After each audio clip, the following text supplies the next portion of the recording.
How's it going, guys? I have another tag for you today, and this is called the this or that tag. Ooh, my thumb just clicked. Ooh. Oh, that was sore. So anyway, found this tag on Priscilla's channel. This tag was originally created by Aura's Bookbox. I'm really excited for these questions, so let's just get straight into it, shall we? Question number 1 is audio or book in hand? Definitely book in hand. I've only ever listened to one audiobook, and that was Infected by Scott Sigler. And let me just say, just off topic, I was so engrossed in his reading. The way he voices his characters is just awesome.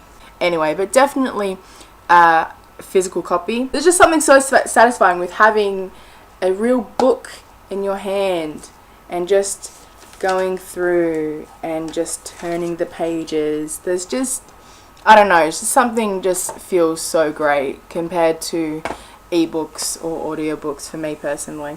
Number 2 is soft cover or hardback. For me personally, I prefer soft covers. I prefer paperbacks to hardbacks. 2 or 3 of my Harry Potter books are hardbacks, and I have learnt through experience that I'm not very gentle when it comes to hardbacks. They end up almost tearing off the front or the back, and I have to tape them back on. And also with hardbacks, the cover that goes on the outside of them, it moves around, and I'm just like, oh my goodness, like, stop moving around. So I always end up taking it off and reading the book, and it's just, I don't know, I just find it really, really annoying. Like, there's this part of the book that's not part of the book. It's completely separate, and it can move, and it falls off, so why even have it? Like, honestly. Sorry about that, bit of a rant there. Ooh. Question number 3, fiction or non-fiction? Definitely fiction. I find it hard to read non-fiction stories or books, you know, unless it's like an autobiography of someone that I'm really, really interested in. I don't really do non-fiction books personally.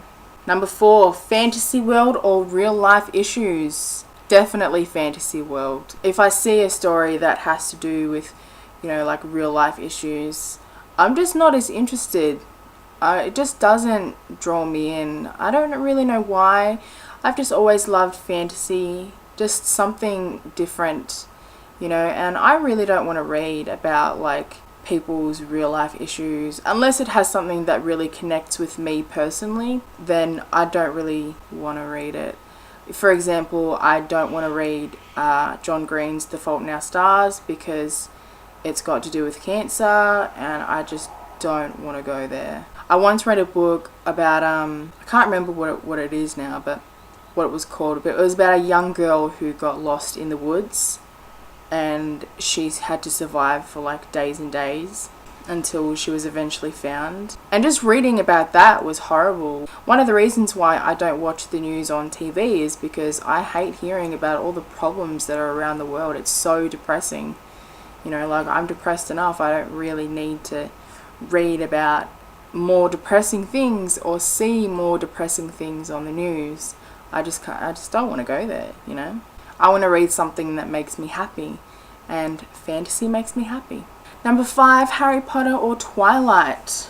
I mean, like, I really want to say why is this question there, but at the same time, there are people who are bigger fans of Twilight than Harry Potter, and that's completely cool. You know, you are who you are, and that's completely fine. I prefer Harry Potter. Question number 6, Kindle, iPad or other? I had an iPad for a while. It was my partner's, and I read a couple of books on that, and that was fine. I don't know what a Kindle or a Nook is like. You know, I'd like to get an e-reader. I think I might be getting one for Christmas. Yeah, I'd like to, but I mean, you know, I experienced reading a book on an iPad, and that was fine. I mean, I assume that that's what other e-readers are like. It's just like reading on my iPad, just a bigger screen, and you know, that was fine.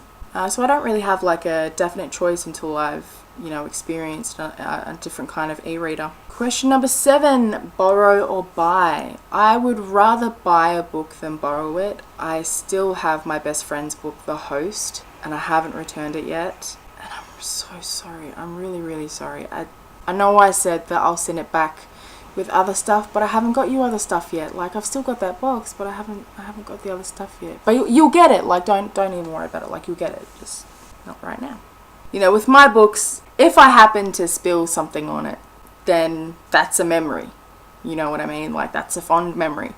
But, you know, with borrowed books, you get so, for me personally, like, I get so nervous about how I'm handling the book and how I'm holding it, and don't break the spine too much and don't bend the pages.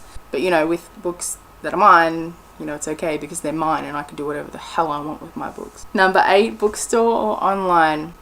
These days it's online because I don't have a bookstore near me, but there is something just very satisfying about buying a book in a bookstore, regardless of the expensive price. There's something just really lovely about going through the bookshelves and picking up a book and reading the synopsis and then putting it down if you don't want it.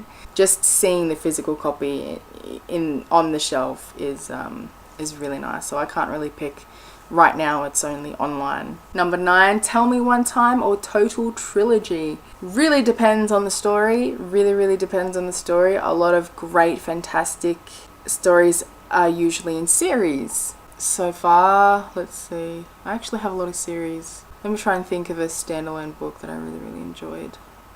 Family Portrait was a really good standalone book. I mean, you know, like I said, it really depends on the story.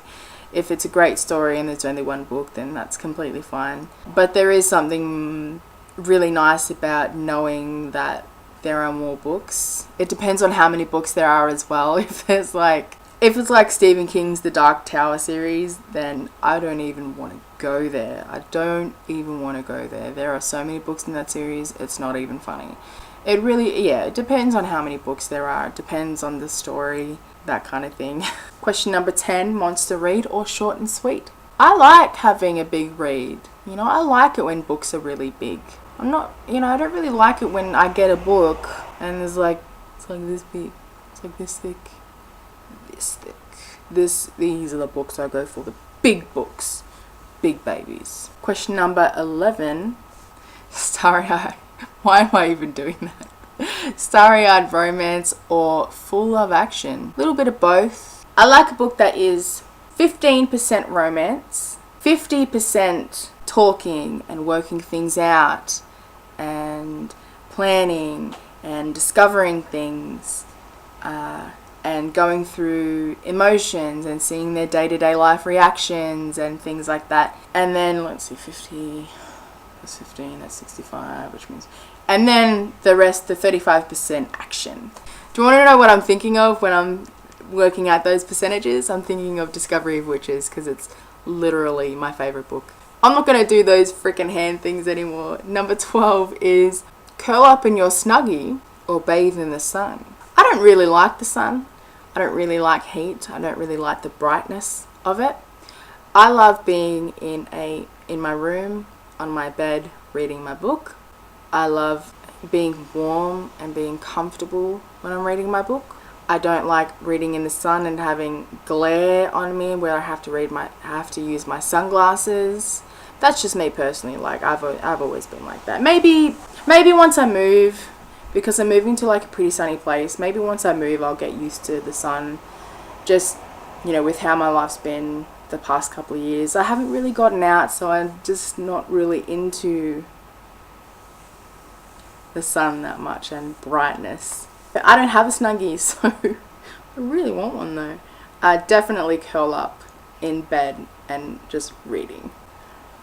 Number 13 is hot chocolate or latte. Definitely hot chocolate. And last question, number 14, read the review or decide for yourself. That really depends if I've seen a review for it. What's happened with me is I've gone on to like a booktuber's channel and just checked out their reviews, and if I like the reviews then I like to check out the books. But what usually happens is I go on Book Depository, which is where I buy my books, and look those books up, but then I might see another book, and so I read the synopsis of that and decide if I want it. So it's a bit of both. So that was the this or that tag. I will link Aura's Bookbox original video down below, and I will also link Priscilla's video down below as well. Definitely check them out. They're really awesome. It's great seeing other people's answers to tags. I just love seeing other people's opinions. If you'd like to do this tag, then definitely do it. They're very interesting questions and they definitely make you think. So I'm going to head off now. If you liked this video, give it a thumbs up and a favorite, and subscribe if you haven't. It would really help me out. Stay safe, keep reading, and I'll see you in my next video. Bye!